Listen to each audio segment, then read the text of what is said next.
2019లో మీ ప్రభుత్వం ఏర్పడినప్పుడు petrol diesel rate ఎంతో తెలుసా? 76 రూపాయలు పెట్రోల్ అయితే 68 రూపాయలు డీజిల్. అక్కడి నుంచి సంవత్సర కాలంలో మీరు పెంచిన రేట్లు ఎంతో తెలుసా? 107 రూపాయలు పెట్రోల్ చేస్తే 99 రూపాయలకి డీజిల్ని తీసుకెళ్లారు. అంటే ఏకంగా మీ ప్రభుత్వంలో 41 రూపాయలు పెట్రోల్ మీద 31 రూపాయలు డీజిల్ మీద పెంచిన ఘనత మీది. ప్రజలందరూ ఇక్కడ సర్చ్ చేసుకోవాలి.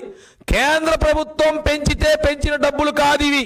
జగన్మోహన్ రెడ్డి అండ్ కంపెనీ లాభాల కోసం వ్యాట్ సైజును పెంచి ప్రజల మీద భారం మోపి వసూలు చేసిన డబ్బు ఇదంతా.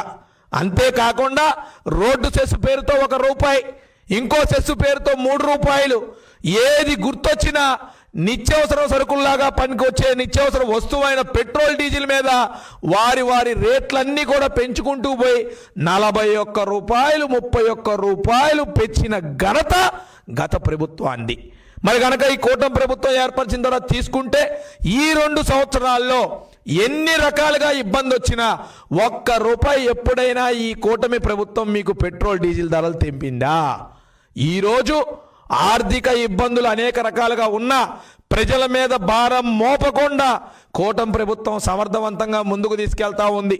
దానిలో చిన్న మార్పు, కేవలం 2 సంవత్సరాల కాలంలో 3 రూపాయలు పెట్రోల్ డీజిల్ని పెంచడం జరిగింది.